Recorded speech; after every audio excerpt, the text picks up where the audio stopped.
Salud, amigos, tripulantes de nuestra querida, contaminada y única nave espacial. La misma que, desde la última vez que nos vimos por estos medios, ha dado otra vuelta sobre su eje imaginario y, por supuesto, sigue generando acontecimientos en pleno desarrollo. Raro que aparezca de pie contra el mapa abriendo, no menos raro que esté con mi smoking tropical. Esta es una clásica guayabera, pero me gusta para la noche de este color, se ve muy comme il faut. Y resulta que todo el programa es una oportunidad de última hora que no podíamos dejar pasar. Los 5 héroes cubanos de la que tantas veces hemos hablado, los 5 héroes están aquí, están en casa, están en Caracas, en la República Bolivariana de Venezuela, y los tenemos para nosotros una hora completa en el set de Dossier. Así que les voy a dar la espalda, vamos a jugar en contraplano, y quiero indicarles que yo voy a pedir, no quiero ser yo quien los presente, quiero que cada uno de ustedes se presente, nos diga lo que quiera decir en esta presentación, que es más informal imposible. Comenzamos allá. Bueno, yo soy René González, es mi segunda aparición en Dossier.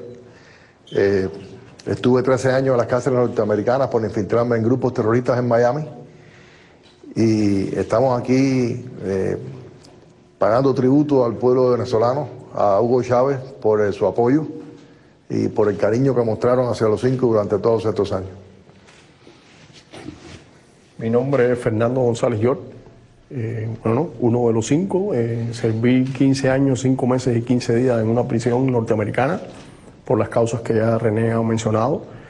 Nos sentimos muy honrados de estar aquí en Venezuela. Creo que era un lugar al que obligatoriamente debíamos venir para rendir tributo y honrar al comandante Hugo Chávez y agradecer al pueblo bolivariano de Venezuela por su apoyo durante todos estos años que nosotros permanecimos en prisión, todo el apoyo que recibimos de ellos, sin el cual no hubiera sido posible la victoria del 17 de diciembre cuando regresaron nuestros 3 compañeros a casa.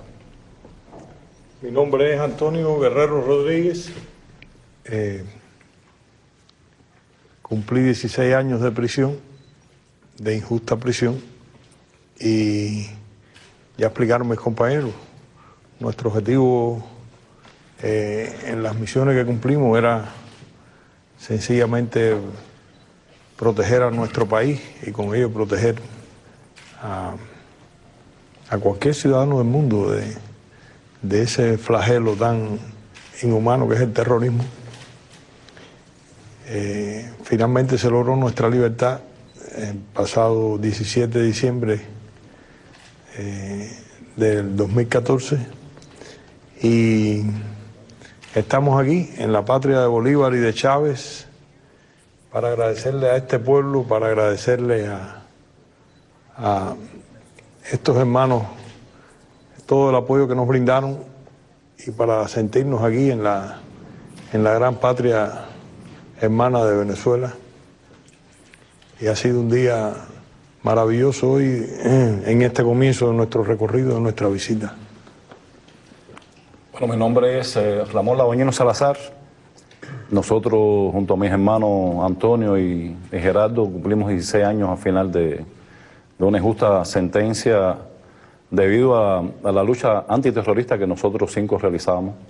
Ya mis hermanos René y Fernando ya habían cumplido completamente la atroz condena también que contra ellos se impuso. La lucha nuestra es bien conocida aquí, y gracias al pueblo, al esfuerzo del gobierno bolivariano, del comandante Chávez, que siempre tuvo la oportunidad, ¿no?, grande por defender a los 5, por defender nuestra causa. Y a él teníamos que rendir homenaje. Hoy cumplimos 2 sueños enormes, que uno era sueños históricos, diría yo. El primero era, como decía José Martí, antes de quitarnos el polvo del camino, venir y rendirle homenaje al gran libertador de América, a Bolívar, y así lo hicimos. Y cumplimos una deuda histórica con Chávez, porque uno de nuestros sueños principales era también darle un abrazo a Chávez. Por circunstancias de la vida, pues no pudo ser así, pero le llevamos el abrazo eterno al cuartel de la montaña y nos sentimos profundamente conmovidos por ese hecho. Y queremos expresar nuestras gracias al pueblo bolivariano y a toda la revolución bolivariana por todo lo que hicieron por la causa de los 5 y por Cuba.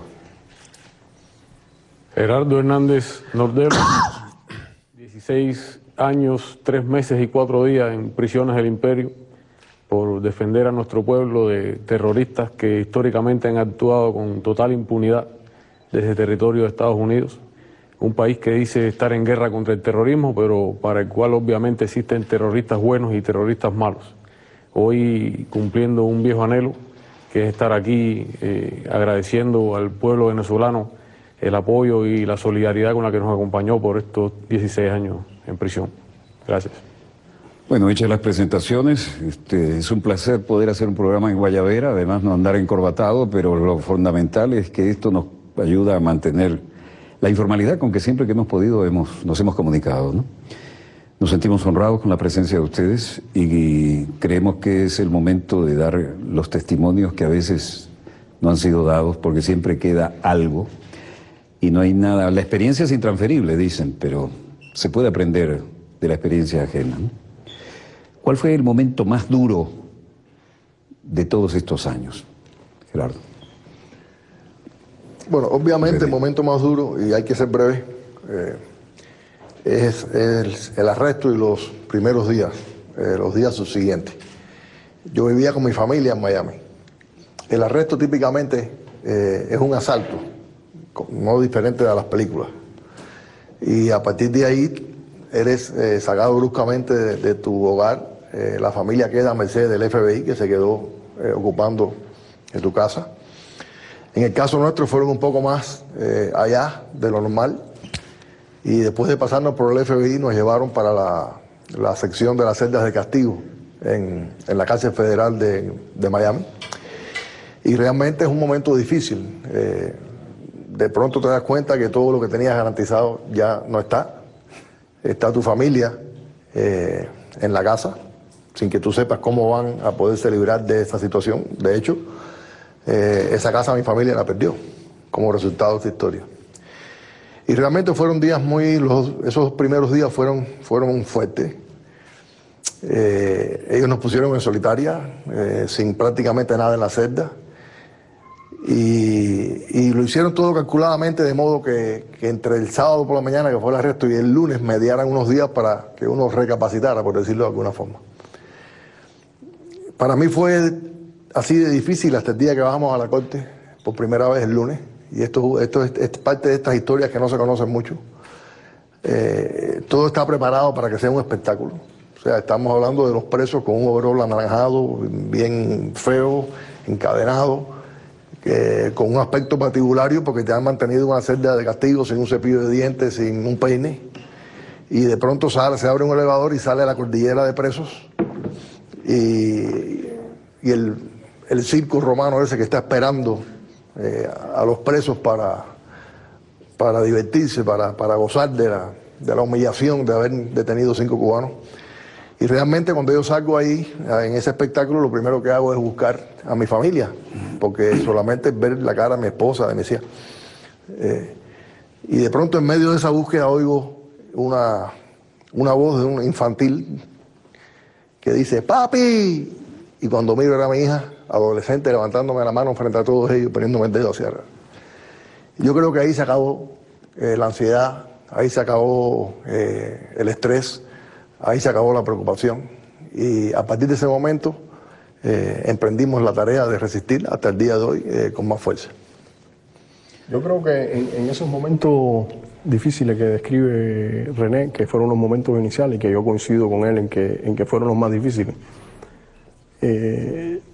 yo creo que Venezuela, que hasta ese momento era un país del cual no se hablaba mucho, jugó un papel fundamental, porque a nosotros se nos arresta en septiembre del año 98 y apenas unos 3 meses después en momentos en que nosotros nos mantenían en las condiciones en que René ha descrito, de aislamiento, no teníamos noticias, no leíamos periódicos, no sabíamos lo que estaba pasando, no allá en el mundo, ni siquiera en el propio Miami. Y de una manera muy casual, muy informal, por comentarios que escuchamos, nos llegó muy escuetamente la noticia de que Hugo Chávez había ganado las elecciones en Venezuela. Y fue, como ha descrito René también en otras ocasiones, un rayito de luz en aquella oscuridad, metafóricamente hablando, ¿no?, en que nos encontrábamos, ¿no?, en momentos difíciles. Esa noticia jugó un papel muy esperanzador para nosotros. Por supuesto, ninguno de nosotros tenía idea en lo que se convertiría Hugo Chávez en el futuro, pero instintivamente reconocíamos una victoria popular en esa elección. Y bueno, tampoco podíamos imaginar lo que sucedería con posterioridad a la victoria de Chávez, todos los triunfos de la izquierda en América Latina. No teníamos la capacidad de visualizar eso, ¿no? Pero aquel momento inicial, con una noticia muy escueta, un comentario que escuchamos, supimos que había ganado Chávez, y fue un momento de mucha esperanza en aquellas circunstancias para nosotros. Yo quería mencionar eso porque coincido en la descripción que hace René de aquellos momentos iniciales como los más difíciles, y veo ese papel, ¿no?, de Venezuela y de la revolución bolivariana que se iniciaba entonces. Yo quiero hacer un comentario, porque ahí sucedió un milagro en aquellos días, ¿no?, a mí en lo personal, y un poco que nos vino a traer, aparte de lo que René describe, que empezamos aquella resistencia, a resistir a aquellas condiciones que vivíamos incluso en una... No sabíamos la dimensión, sabíamos que había un odio que se estaba enfrentando a nosotros, pero no sabíamos... Pero al segundo día yo estar ahí, yo me pongo a escribir un poema. En aquella celda, nosotros estábamos, la primera semana estábamos en una celda, nos habían dado un rollo de papel sanitario y una colcha para taparse. Tratamiento especial. Y entonces estábamos aislados. Yo tenía a René enfrente. Y yo nunca lo he podido explicar. Porque aparte nunca fui inclinado a las letras, no era poeta, así, yo no tenía no tenía algo que dijera, bueno, escribir un poema no era algo, yo soy ingeniero civil, no era, y de repente me pongo a escribir un poema, pero en la mente, porque incluso no teníamos ni un lápiz. Finalmente después, y sin pretenderlo, diríamos, la poesía se convirtió también en otra arma de la resistencia, porque después del primero vino el segundo y le cogimos, y entonces ya mis hermanos me decían en aquellas celdas al lado, oye, el poema de hoy, ¿cuál es? El de mañana. Y creo que hubo momentos difíciles, pero siempre hubo una manera de nosotros enfrentarlo, vencerlo y mantener la actitud que era la única posible de mantener, no era tampoco nada. Nosotros hemos dicho que no consideramos que sea nada extraordinario lo que hemos hecho, sino hacer lo que un hombre con dignidad, un hombre con principios, hubiera hecho ante unas acusaciones que no tenían, que nosotros ni entendíamos bien en aquel entonces, algunas de ellas, porque no podíamos entender de que se nos fuera a acusar de cosas que no habíamos cometido, ¿no? Pero ahí vencimos esa etapa, ese golpe inicial ese momento. Los demás ya fueron más fáciles. Es lo que pasa que no quiere... la humildad también lo lleva a eso, pero él es un gran poeta, y siempre ha sido un gran poeta. Lo que pasa es que cuando uno cae preso, mira, el ser humano no conoce sus potencialidades hasta que no se pone en situaciones de extrema, una situación extrema, ¿no? La realidad es que cuando uno que cae preso, y en las circunstancias que uno cae, de pronto te quitan todo, te quedas sin, vaya, todo, absolutamente todo, y te meten en una celda que no tienes apenas una cocha para dormir. Ahí es cuando tú empiezas un recorrido a tu interior, ¿no? y cada cual saca o lo mejor de uno para superarse.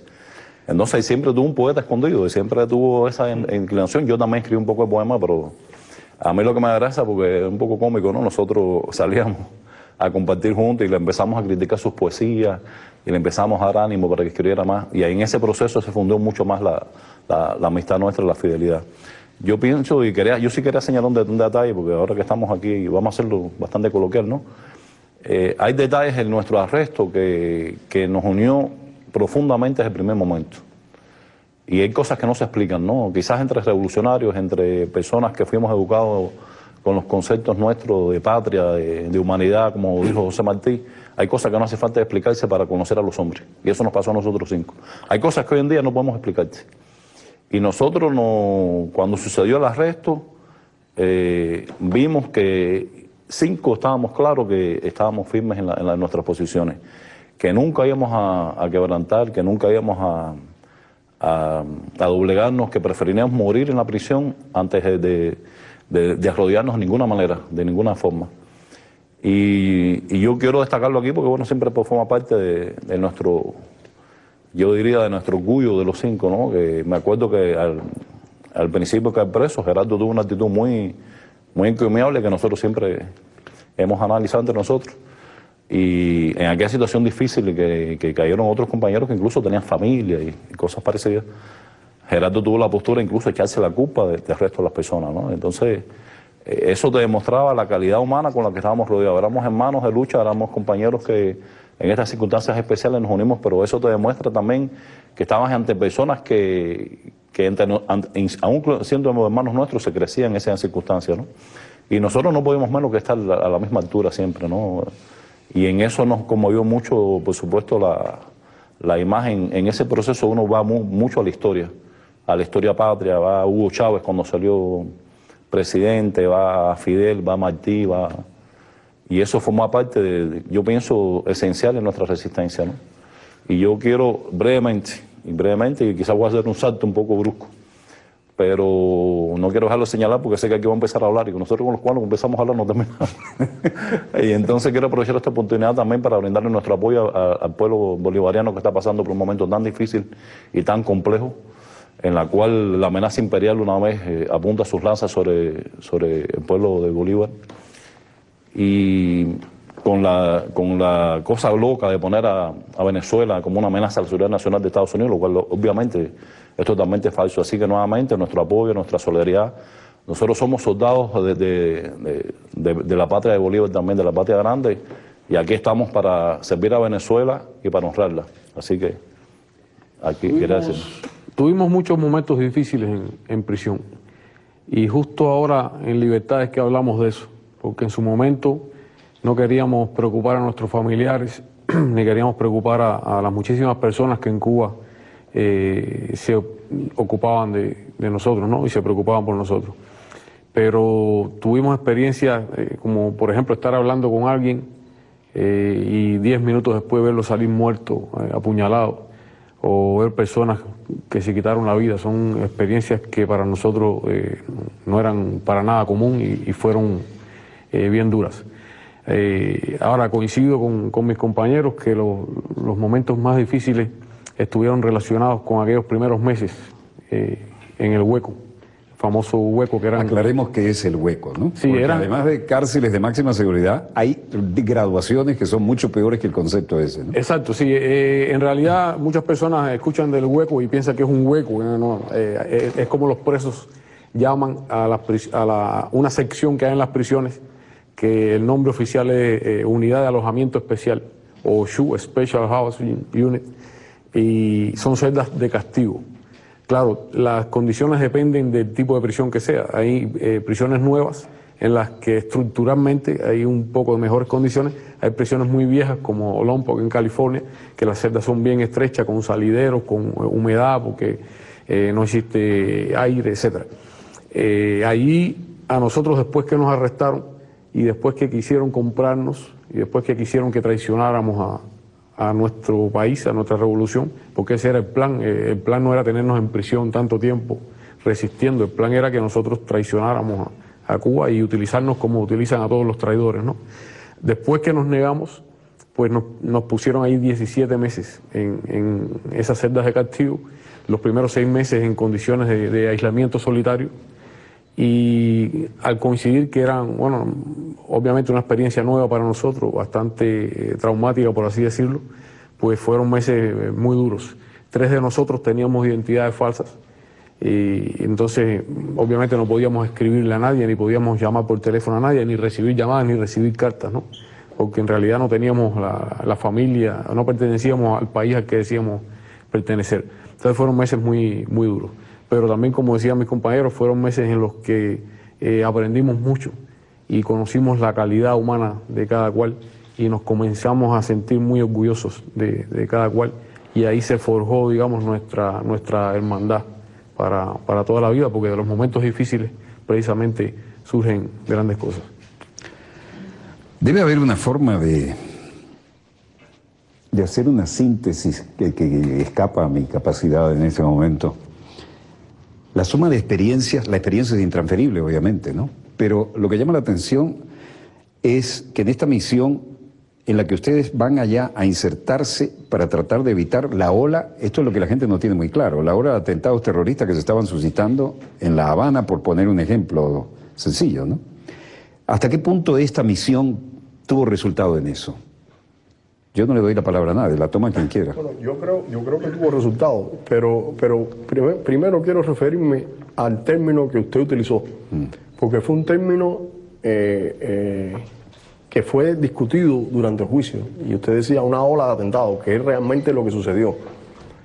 Y una cosa que se debatía es que, bueno, la ironía de que en Estados Unidos puede suceder un acto terrorista que es criticable y que no debe suceder en ninguna parte. Eso lo transmiten las emisoras norteamericanas, todo el mundo lo conoce.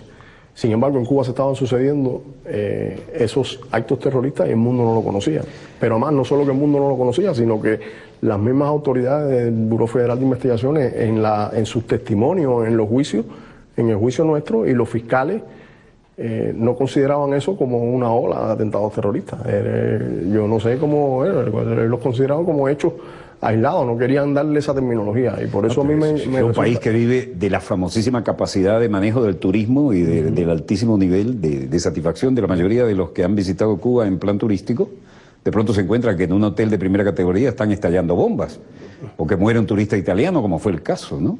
O que de repente, como si fuera un rally deportivo, los Cessna Push-Pull que salen de Miami sobrevuelan ese hermoso malecón que me recuerda tanto la Rambla de Montevideo, y resulta que empiezan a tirar panfletos subversivos. Eso no se lo, para decirlo en términos coloquiales también, no se lo cala, porque eso es como calarse una bayoneta, no se lo cala a ningún país.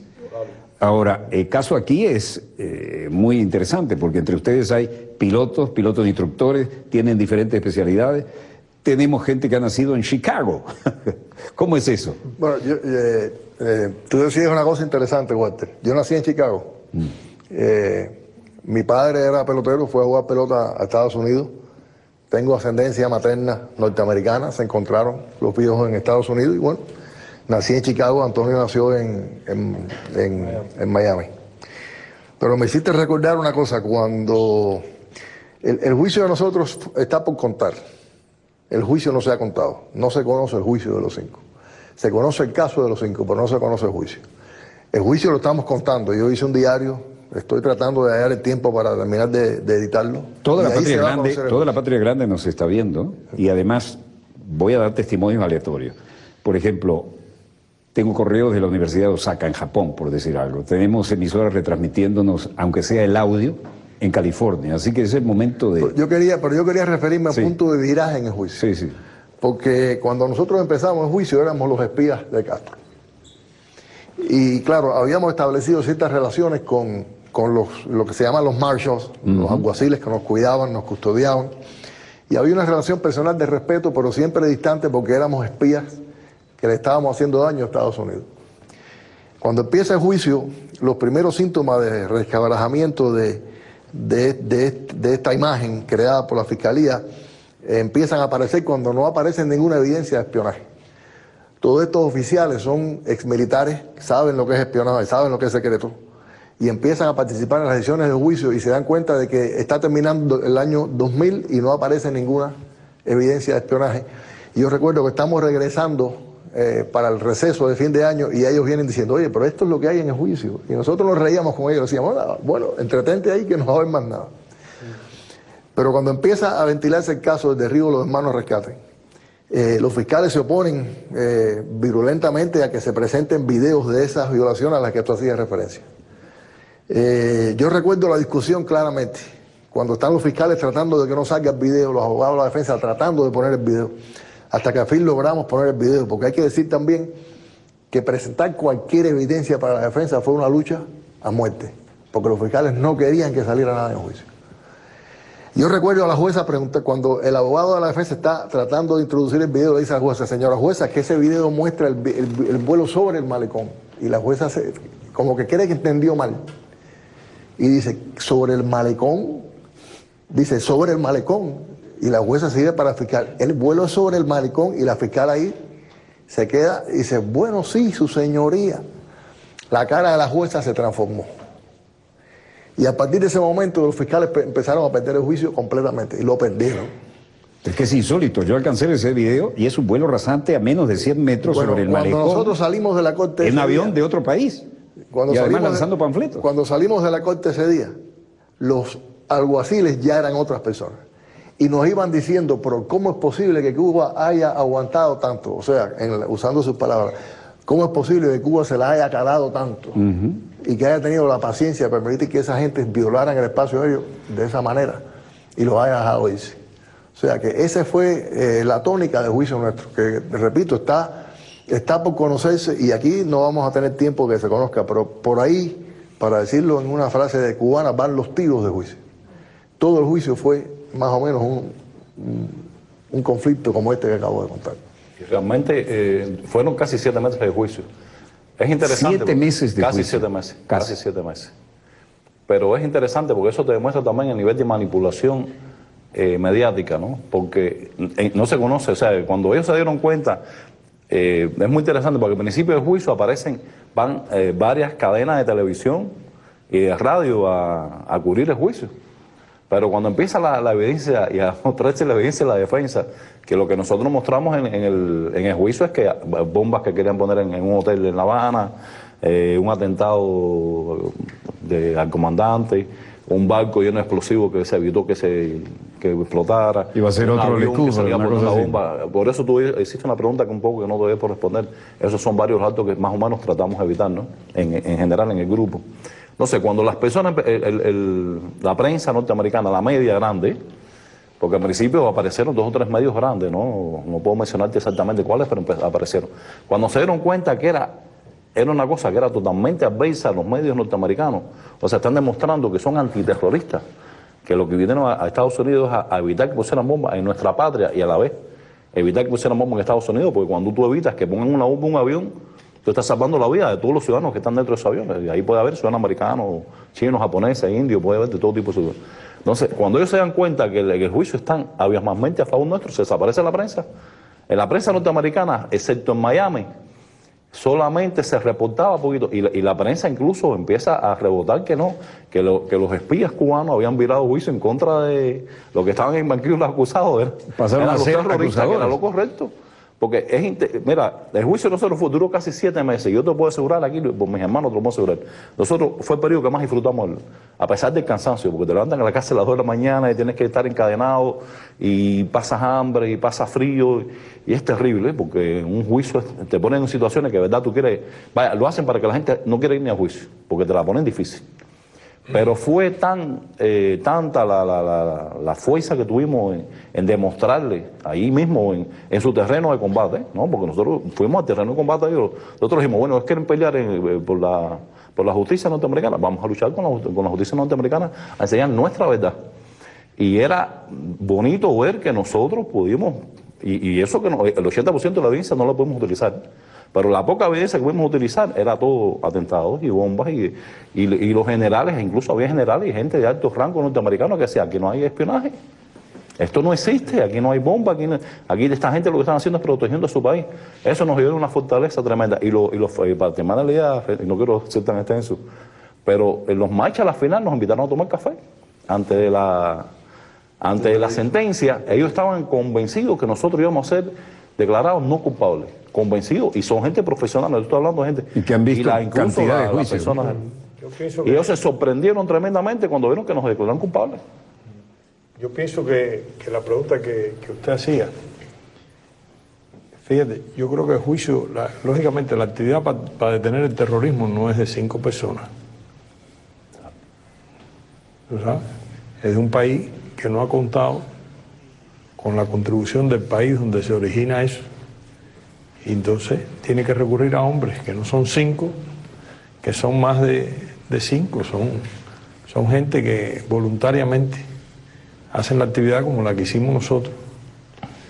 Pero el juicio, a mi modo de ver, fue un factor esencial para frenar esa actividad. Porque nosotros pudimos denunciar, pero además, después del juicio, salió un documento. Nosotros perdimos juicio después de haberlo ganado en la sala. Eso lo explica René, lo explican los documentos, lo explican, como decíamos nosotros, lean los papeles de la Corte y usted se va a dar cuenta. Pero en el año 2003, no, en el año 2005, nosotros recibimos la respuesta de la apelación directa, que era un panel que ya no era de Miami, eran 3 jueces. Y ya no era de Miami. No era de Miami. Nosotros apelamos. Eso es muy importante. Nosotros apelamos. Usted tiene derecho. ¿Cómo lograron acaba eso? el juicio, usted tiene derecho a apelar a el nivel superior, que era la Corte de Apelaciones de Atlanta. Y esos jueces, la Corte decide que sean 3 jueces, se crea un panel. Y se pasaron años. Nosotros nos sancionaron en diciembre del 2001 y ellos dieron la respuesta en agosto del 2005. Sí. Hubo audiencias orales, bueno, 3 jueces se pasaron 4 años trabajando y escribieron 93 páginas y declararon un punto, que la sede de juicio, que el juicio había que hacerlo de nuevo, porque Miami no era un lugar donde podíamos tener un juicio justo, y eso está en la ley. Pero ahí hay una cosa. Cuando Bush Jr. llega a la presidencia, se roban las elecciones en la Florida, ¿verdad? Correcto. Impedía a la propia policía que los negros, los ancianos, todos aquellos que tenían un sentido obligatorio de votar por alguien menos malo, porque si no, la categoría de vida social se iba al diablo, la policía no los dejaba ir a votar. Sí. Eso lo dijimos acá. De Miami se puede hablar aquí extensamente, sí, porque Miami, eso es más que evidente. Pero lo importante que yo quería señalar de la lucha, de lo que significó esto, que hay una página en ese dictamen de esos 3 jueces en la que mencionan con nombre y apellido los grupos terroristas. Los jueces mencionan los grupos terroristas Alfa 66, Omega 7. Alfa 66, es decir, que una corte estadounidense. ¿Y Hermanos al Rescate no aparece ahí? Sí, cómo no, claro. Reconoce. La Fundación Nacional. Queda reconocido. La Fundación Nacional. Es muy difícil pedirle a una persona que esté interesada en el caso que vaya a Miami o a un lugar en Estados Unidos y pida las más de 50.000 páginas del caso, documentos del FBI, documentos de varias fuentes, y se lo estudie. Es muy difícil pedirle a alguien. Por eso muchas personas tienen una noción del caso, pero no conocen los detalles. Ahora, si usted me lo permite, ¿cómo no?, en aras de aportar a esta respuesta de cuán exitoso fue nuestro trabajo y si logramos impedir algún acto terrorista, a mí me gustaría mencionar el título de 2 libros de personas, de autores que hicieron precisamente eso. Adelante. Fueron a Estados Unidos, revisaron las 50.000 páginas de récords del caso, se las estudiaron, entrevistaron personas de ambos lados, especialistas en Cuba, víctimas en Cuba, terroristas en la Florida. Un libro se llama Los últimos soldados de la Guerra Fría y fue escrito por el brasilero Fernando Moraes. Y es una recopilación muy extensa, escrito además, parece una novela, no lo es, y vienen ejemplos concretos ahí de qué tipo de actividades hacíamos. El otro libro, lamentablemente existe solo en inglés por ahora, pero tengo entendido que se va a publicar en español, y fue escrito por el canadiense profesor de periodismo Steven Kimber, y la traducción del título al español sería Lo que yace a través del agua, la verdadera historia de los 5 cubanos. Fue publicado en Canadá. Ambos libros, sin que se pusieran de acuerdo, tienen la misma información, digamos, porque es tomado de los documentos originales. Cada cual lo hizo a su forma y varían en algunas cosas, ¿no? Pero ambos libros son excelentes y vienen ejemplos concretos de qué investigábamos nosotros, contra qué terroristas trabajábamos, qué logramos, qué no pudimos lograr, etcétera. Porque los terroristas están ahí. Eso es algo que también la gente no se explica, ¿no? Posada Carriles está allí todavía, vestido de angelito. Y es un hombre que fue el autor intelectual, uno de los autores intelectuales de una bomba en un avión que costó 73 vidas. Y vive allí protegido por las autoridades del mismo país que dice tener una guerra contra el terrorismo. Y José Basurto está allí todavía, disfrazado de pacifista. Basurto estaba en el Cessna que se salvó. Exacto. Porque cuando vio cómo estaba la cosa, metió gas. Eso está, la grabación. Y se arrancó para Miami. La grabación existe. Cuando él llama primero le dice, no, sigan, que eso es una bengala. Y cuando él llama y ve que ya los otros aviones los derrumbaron, le dice a su copiloto, ahora sí tenemos que irnos. Pero su risa está grabada también, eso se puso en el juicio. Y el abogado mío le decía, usted estaba llevando a esos muchachos a la muerte, ¿de qué usted se reía? Y él dice, no, porque estaba nervioso. Entonces, la versión que le dan los medios corporativos de prensa... Eran 2 Cessna Pushball. Exacto. Él cuando ve que la cosa viene en serio, exacto, pone rumbo a Miami y todo gas. Entonces, la versión que le dan los medios y corporativos... deja al otro atrás. Así exactamente fue. La versión que dan los medios corporativos de prensa es que no, eran unos pobres angelitos que estaban rescatando balseros. No le dicen que ya no habían balseros en esa época porque ya sabían... Pero además balseros donde, en la bahía de La Habana. Exacto, ya se habían firmado los acuerdos migratorios. Era no una organización pacifista. No le dicen que José Basurto tiene un expediente terrorista que consta en los documentos del propio FBI. No le dicen que estaban probando un arma secreta para ser introducida en Cuba, que mi abogado lo interroga en el juicio, con los papeles del FBI. Y le dice, ¿es verdad que usted estaba probando un arma? Y él tiene que reconocer que sí. ¿Y para qué usted quería esa arma? No, era para tirárselo a los balseros, para que ellos mataran pájaros o pescados para que comieran. Y mi abogado le dice, ¿usted le iba a tirar la cocina también para que lo cocinara? ¿Por qué no le tira mejor la comida? Entonces es récord público, ¿no? El que quiera que vaya a los récords públicos y lo chequee. Y ahí está. Lo que pasa es que ellos apuestan porque una mentira repetida 100 veces llega a convertirse en verdad. Entonces siguen diciendo que esas avionetas que eran pacifistas, que pobrecitos que estaban rescatando balseros y que es así, apuestan al desconocimiento de las personas. Pero todo el que esté escuchando este programa y quiera saber si estamos diciendo la verdad o no, vaya a los papeles originales del caso, que son papeles del FBI, y que vea si es verdad que Basurto, que dice ser pacifista, estaba probando un arma o no.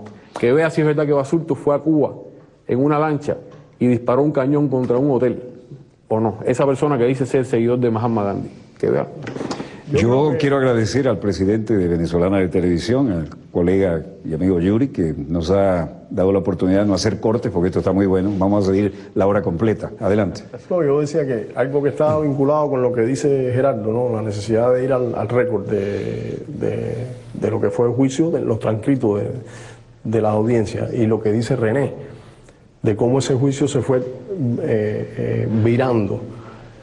Y eso se puede apreciar en la prensa de Miami, la prensa local de ahí, que está controlada por la extrema derecha de los cubanoamericanos. Y cómo en la medida que el juicio fue avanzando y fueron apareciendo esas cosas, esas contradicciones evidentes de los testigos que presentaban los fiscales en contra nuestra, y cómo fueron apareciendo después, en la medida en que la defensa fue presentando nuestro caso, nuestra manera de defender, cómo la prensa se fue poniendo en una situación histérica realmente. Es que el juicio se le da vuelta totalmente. Esto era la tormenta perfecta para demostrar, mire lo que está haciendo Cuba aquí. Y de pronto los argumentos se vuelven 180 El titular grados. de Miami Herald decía, espías de Castro ponen al exilio en el banquillo de los acusados. Así mismo decía. Claro, Esa nosotros histeria. acusarnos dentro de porque se formó como una paranoia en la prensa. Sí, nosotros lo seguimos. Y después descubrimos con el tiempo, al final, que había hasta periodistas pagados por el gobierno de Estados Unidos para que inflaran más el odio hacia nosotros en la prensa de Estados Unidos, porque el juicio se estaba perdiendo. O sea, en la sala el juicio se estaba perdiendo. E incluso uno de los artículos llega a decir que nosotros teníamos poder de convencimiento porque habíamos sido entrenados con alucinógenos en Cuba. En serio, de esto no es. Un titular de Eso es real, eso es un titular. una cosa, parece Pero, que ¿y dónde se le tendrían que haber acabado hace rato los alucinógenos? Tendría que tener el síndrome de abstinencia. Una anécdota breve y sencilla, vaya, para poder hablar. No, esto se pone bueno. Hay un No general hacemos corte, norteamericano, vamos. un general norteamericano, Charles Wilhelm, que era el presidente del Comando Sur. Y el director del Comando Sur. Comando Sur, palabras mayores. Charles Wilhelm, sí. A él lo citan porque supuestamente nosotros queríamos... ¿Puede repetir el nombre de del alguna general? manera. Bueno, Repite el nombre. Charles Wilhelm. se Bien, llama él. Wilhelm.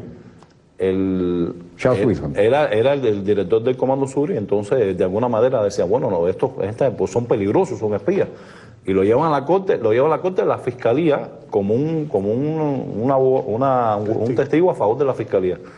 Pero cuando en el derecho norteamericano, cuando tú presentas un testigo, tanto la defensa como la fiscalía tienen derecho de preinterrogarlo para saber el argumento que van a utilizar. ¿Qué pasa? Que cuando lo interroga a la defensa se da cuenta que el hombre no tiene nada contra nosotros, que lo que iba a hacer es beneficiarnos, porque el hombre dice, no, esta gente no hace nada, no hacen daño, ellos están puestos para defender a Cuba, eso está bien. O sea, el argumento que le iba a presentar iba a ser dañino para la fiscalía. Entonces la fiscalía no quería que el tipo se fuera a la corte. Y ellos chantajearon al general. Le dijeron que si aparecía en la corte le iban a suspender la pensión que él recibe. Y eso está en la corte, esos son récords de la corte, no estamos violando ningún... que ellos le iban a suspender la pensión que reciben los generales, general, por si iba a declarar a favor nuestro. Y eso ocurrió, y es un general de Estados Unidos, no estamos hablando de la parte de cubana. Para ese cargo tiene que ser como mínimo general de 4 estrellas. Le iban a suspender la pensión de retiro.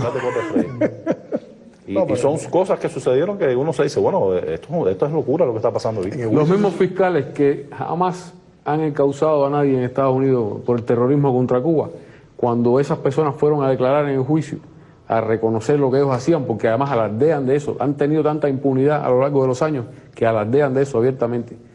Y los mismos fiscales que nunca se han preocupado de encausarlo le dijeron, si ustedes dicen algo aquí que los inculpe, los vamos a encausar. Como diciendo, no vayan a decir nada que ayude a esta gente. Acójanse a la quinta enmienda. Eso está en los récords. A la quinta enmienda obligado. Ellos obligaron a los testigos que no. La quinta enmienda, que es un recurso voluntario, Además, obligado. Mira lo interesante. Nosotros citamos a la corte a terroristas. Terroristas que están clasificados como terroristas por el FBI. O sea, no solamente por los servicios nuestros, sino por el FBI. Los citamos a la corte. Y entonces, en uno de ellos, incluso Frometa quería presentarse con un vestido de camuflaje. La fiscalía le dijo que no, que tenía que vestirse de traje y que tenía que ir decente. Bueno, el hombre cuando se lo paran en el estrado, ya tú sabes, empieza a decir barbaridad y además nosotros teníamos fotos de ellos entrenando en los Clay con las armas y todo. Ese es el jefe de los comandos F4, una de las tantas organizaciones que tiene sus campos, sus bases. Tienen campos de tiro y se entrenan. Pero lo curioso es los soldados de weekend. Sí. Fíjate tú que nivel de infantilismo también en la respuesta, ¿no? Pero son cosas, por eso te digo que este diario de René hay que leerlo con gusto. A él le preguntan, bueno, pues se ven en uno de los ejercicios, se ven con los AKM, así subiendo y haciendo ejercicios y tirando en los campos de... Y la defensa le pregunta, Marquena le pregunta, bueno, ¿y usted qué estaba haciendo en ese momento? ¿Está tirando? Y dice, no, nosotros estábamos haciendo ejercicio. Ejercicio para coger fuerza. Mire, ese hombre... Es una burla. Ese hombre, presentamos un video en el caso que tuvimos que obligar al FBI a que lo proveyera, no es que quisieran ayudarnos. Y se puso ese video. Se proyectó en una operación encubierta, porque era tan evidente ya, tan al descaro, como decimos nosotros los cubanos, lo que estaban haciendo, que bueno, el hombre cae, se enreda él solo en una operación con un supuesto sargento desencantado que trabajaba en una base norteamericana y estaba robándose armas y vendiéndolas. Y era un policía encubierto, ¿no?, de la agencia contra armas de fuego. Bueno, este Frometa, que es el jefe de los comandos F4, que ya lo habían agarrado antes con armas y lo habían soltado, no le habían hecho nada, lo firman queriendo comprar esas armas. Es una operación encubierta. Y entre las armas que quería comprar había un misil Stinger de tumbar aviones. ¿Un Stinger? Sí, eso lo ponen Pero en estaban vendiendo de todo. Lo ponen en el juicio, grabado, ¿no? Por supuesto no sabía que lo estaban grabando. Y el supuesto sargento, le abre la caja y le dice, aquí está el Stinger que usted ordenó, ¿para qué usted lo quiere? Y él dice, eso es para tumbarle un avión a Castro. Y el hombre le dice, tiene que tener cuidado porque si el avión lo tumba en una zona con personas, va a matar a gente. Y el hombre responde, mejor así mato 2 pájaros de un tiro. Freeze, FBI, lo arrestan y le proponen que si se declara culpable, lo condenen a 3 años. Como yo le decía a presos que estaban con nosotros en prisión, cuando le hacía esta historia increíble, yo decía, a ti, por una pistolita vieja que tú tenías en el bolsillo, te dieron 10 años, más 5 por conspiración. Y a ese hombre que ya tenía antecedentes de terrorismo, le ofrecieron 3 años probatorios. Ahora, es tanta la impunidad que ellos han tenido. Pero un Stinger son palabras mayores. Palabras muy serias. Es tanta la impunidad que ese hombre dijo, no, yo voy a ir a juicio. Y fue a juicio. Obviamente, con el Stinger ahí y la operación, lo encontraron culpable. Pero así todo no cumplió más de 3 años y un poquito.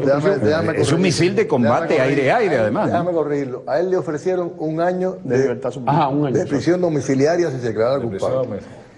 Y como fue a juicio, le dieron los 3 años de sentencia, hizo año y pico, cerca de 2. Es que y sigue ahí haciendo lo mismo. Vestido de camuflaje. Está el caso de Yuli Torres. Y van envejeciendo y dicen, el año que viene invadimos Cuba. Nosotros fuimos a... y que el año que viene cada vez menos, porque se van muriendo, ¿no? Nosotros citamos a un agente de la Agencia Federal de Armas de Fuego.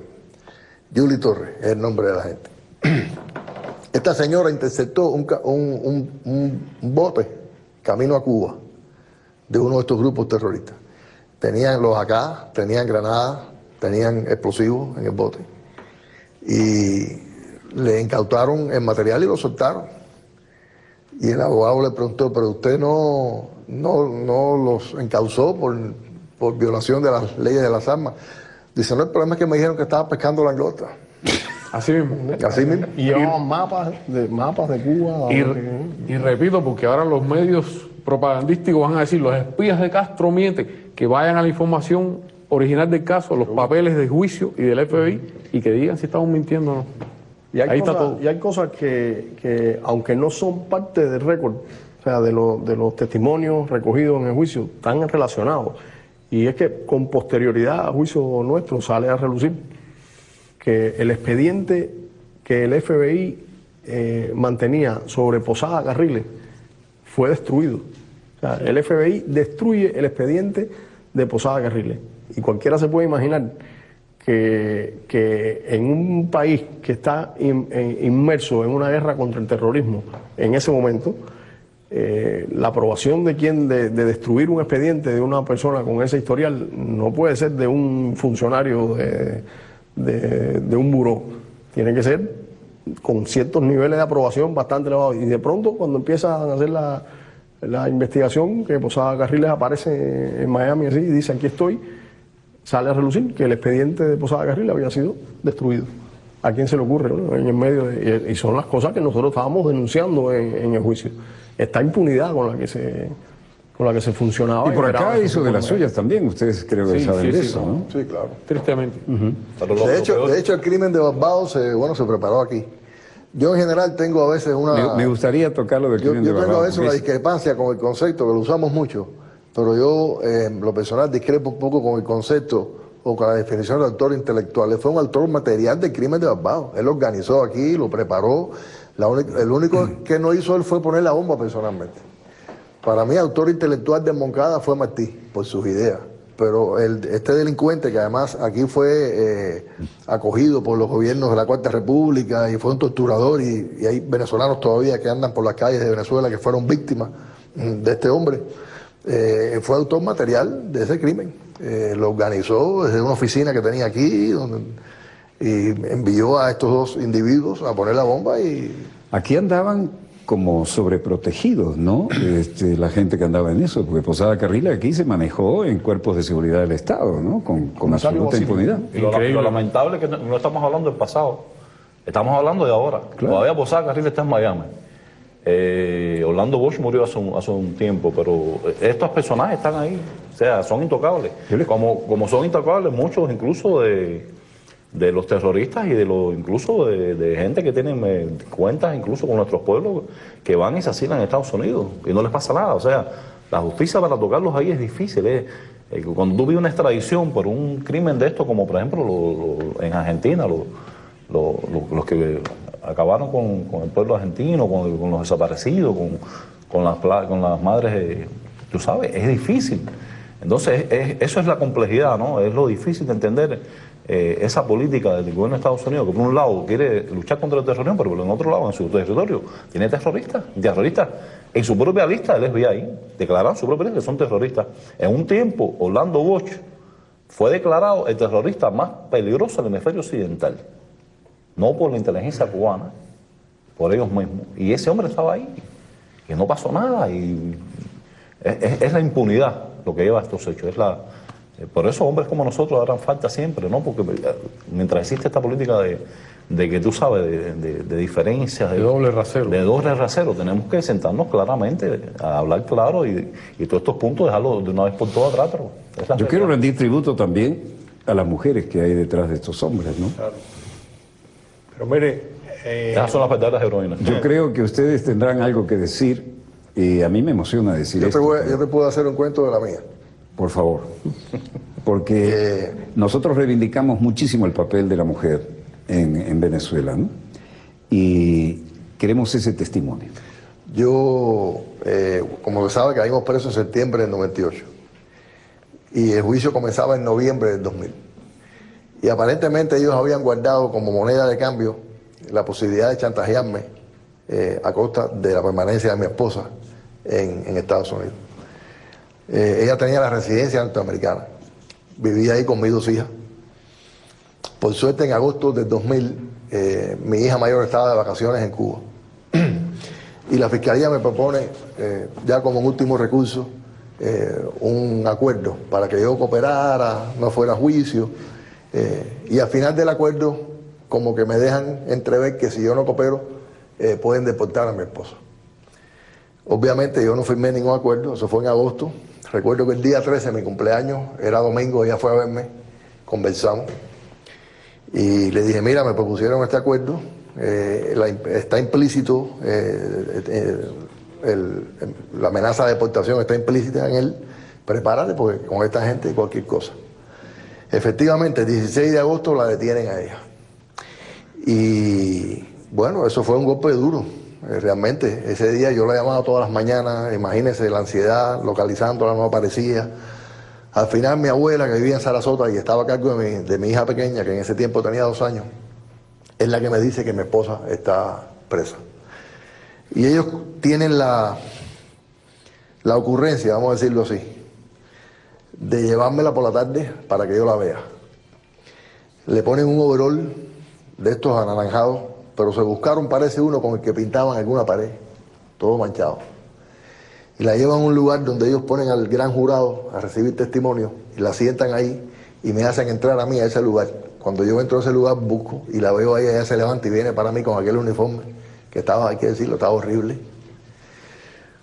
Y a mí la indignación de pronto se me convirtió en una reacción inmediata. Cuando ella se acerca a mí, lo que se me ocurre es cogerla de la mano y darle una vuelta y decirle qué bien te queda el anaranjado delante de toda aquella gente. Ahí conversamos 10 minutos, se la llevaron a ella para la cárcel de Fort Lauderdale, donde la tuvieron 3 meses antes de deportarla en condiciones infrahumanas. Pero la historia que quiero contar tiene que ver con que mi abogado al otro día va a verla. Mi abogado va con un cubano que había sido policía, que era su investigador, un tipo decente. Indignado, me decía, yo nunca he hecho esto a nadie cuando era policía, jamás, esto no se hace. En fin, van a ver a mi esposa. Y regresa, y bueno, mi abogado se reúne obviamente conmigo. Yo me siento y mi abogado me dice, óigame compadre, su mujer es una mujer. Dígole, ¿qué pasó? Dice, me dice que si tú no chivateaste antes, que ahora menos. Dígole, esa es mi mujer. Me dice, no, tú eres su marido. Mira, la verdad es que esa... Mira, las verdaderas, si hay heroínas en este caso, son ellas. Y lo hemos hecho, creo que nosotros realmente somos personas que hemos cumplido con nuestro deber.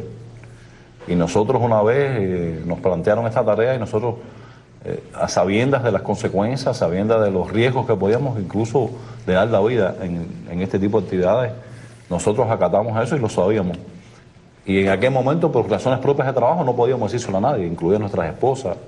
Pero era nuestra decisión y nosotros cogíamos los riesgos. O sea, nosotros lo que hicimos fue cumplir con nuestro deber realmente, ¿no? Nosotros no hicimos una cosa extraordinaria y como lo ha dicho Tony, al contrario, fue cumplir con el deber de defender a nuestra patria y lo volveríamos a hacer 1000 veces más, hay que hacerlo. Pero en realidad las heroínas son ellas porque ellas no sabían nada de esto. Ellas se enteraron incluso el día que nos arrestaron, porque no sabían ni que estábamos en Estados Unidos, ni que éramos trabajadores, militares del silencio, me gusta decir a mí, o soldados del silencio. Y ellas tuvieron, yo diría hidalguía, si cabe la palabra hidalguía en una mujer. Cabe y superlativo. Hidalguía, porque se pararon, en el caso de mi esposa, y un poco el ego, no me gusta hablar mucho de nuestra compañera, pero yo tenía 2 niñas chiquiticas, y ella tuvo que solita criar a mis 2 hijas, y no solamente criarlas, sino que levantar la voz por los 5, que se crecieron de una manera monumental. Yo se los dije el otro día, se los repito, a ellos no les gusta que nosotros hablemos así, pero es verdad, se convirtieran en excelentes diplomáticas, la dignidad y el decoro de los hombres. Y no solamente diplomáticas, sino de un nivel elevadísimo, que yo se lo decía muchas veces cuando hablaba con él, tú tienes que después darnos clases a nosotros, cómo relacionarnos públicamente, cómo hablar, porque de verdad que tomaron con una altura esto y nos defendieron y luchaban y con todo el trabajo de la casa y todo, o sea... Yo admiro a mi mujer y admiro a todas las mujeres de nosotros porque realmente tuvieron una altura y una entrega que ellas son las verdaderas heroínas, no nosotros. Yo creo que a mí me gustaría también hablar un poco de las madres, ¿no? Que también personas con una edad ya recibieron un golpe fuerte desde el punto de vista emotivo y sin embargo pasaron los años, fue una lucha larga, una lucha que evidentemente tuvo un desgaste, sufrieron un desgaste ellas en esa lucha, las esposas también, por supuesto, y sin embargo lo hicieron y lucharon y realmente son también, como las esposas, también dignas de admirar, ¿no? Nosotros, como decía Ramón, íbamos a asumir lo que viniera en la realidad para nosotros, bueno, y a uno lo ponen en una circunstancia difícil y uno busca la manera de adaptarse y vivir y convivir en la prisión, pero uno se pone a pensar que esas compañeras que estaban fuera, estaban supuestamente viviendo en libertad, sin embargo estaban sufriendo más que nosotros que estábamos allí, y sobre todo, bueno, las esposas, pero las madres también, ¿no? La preocupación de que, bueno, cuando iban a una visita y era su última visita y salían y uno tenía que entrar por esa puerta y ellas la pregunta que se estaban haciendo es ¿cuándo voy a volver a verlo? Y para madres que ya van entrando en cierta edad se va haciendo más complejo porque la perspectiva de la vida es un poco diferente, ¿no? Hubo casos de inseminación artificial también. Yo narro una anécdota de mi mamá. Bueno, de mi mamá hay muchas cosas que hablar, como de Magali, como de Irma, como las madres de mis hermanos, independientemente pero esta es una anécdota. A nosotros nos están sentenciando, ya sentenciaron a mis hermanos. Y evidentemente a mí me van a dar la sentencia de cadena perpetua. Pero a mí me la posponen porque el abogado mío había tenido un problema. Pero algunos de ustedes tuvieron 2 cadenas perpetuas más 18 años y cosas así, que solamente se ven en Gringolandia, ¿no? Yo soy el último. Y mi mamá tiene la posibilidad de ir a la audiencia.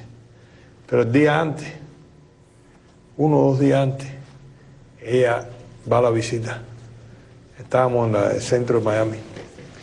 Y ya yo tengo mi alegato. Mis hermanos habían leído su alegato ya, yo tengo el mío, pero mis hermanos conocen de que el momento es difícil y el estrés es también a veces traicionero, ¿no? Y como esas confidencias entre madre e hijo, estábamos sentados, la visita era 1 hora que te daban, y estábamos conversando, y ella preocupada, tú tienes ya el alegato listo, porque mi mamá siempre ha sido de una cosa, una energía. Y me da a mí por decirle a mi madre, le digo, mami, ¿y si me pongo nervioso? Y tú sabes, las palabras. Y ella me respondió, tú no me vas a hacer eso a mí, ¿no? Entonces, aparentemente la anécdota no tiene hija, pero ella se sentía como que para darme la fuerza de decirme, mira el ejemplo de tus hermanos, además tú no me puedes hacer eso a mí, es decir, tú no puedes hacer eso, tú tienes que crecerte, porque es lo que yo como madre te he enseñado como ejemplo, ¿no? Se trata, como decían los compañeros, de esposas, madres, hermanas, hijas, que fueron nuestro sostén y nuestra inspiración, pero además no podemos hacer este reconocimiento a la mujer si no mencionamos que, con el permiso de compañeros valiosos que tuvimos a lo largo de estos años de lucha, la voz cantante en el movimiento de solidaridad con los 5 la llevaron las mujeres. Sí. No mencionamos nombres aquí para no meternos en problemas, pero todo el mundo tiene en mente cuántas valiosas compañeras en diferentes lugares del mundo, incluyendo buenas se echaron en los, incluyendo Venezuela, se echaron en los hombros la lucha por la libertad de los 5 y movieron masas. Ellas con esa capacidad organizativa que tienen, ese espíritu de lucha que tienen, que dieron el ejemplo a muchos hombres. Bueno, se nos terminó el tiempo, señor coordinador. Lamento decirles que... ¿No habíamos acabado de empezar? Se fue nada. Un minuto para cerrar. ¿Quién quiere decir algo más? Bueno, primero que todo, nuestro abrazo al pueblo venezolano, al compañero presidente Maduro, que nos ha manifestado su apoyo y su solidaridad en muchísimas oportunidades, y a quien tuvimos el privilegio y el honor de conocer el pasado 1 de mayo. Pero en general al pueblo venezolano que nos acompañó durante todos estos años de lucha, decirles que estamos con ellos en este momento en los que suenan las amenazas. Los cubanos pasamos por eso, hemos pasado por eso, no es que hayamos salido, pero conocemos esa historia y sabemos cómo opera el imperio, ¿no? Pero también sabemos que cuando un pueblo cierra filas y se une y resiste, pues no hay amenazas ni hay agresiones que pueda con ellos.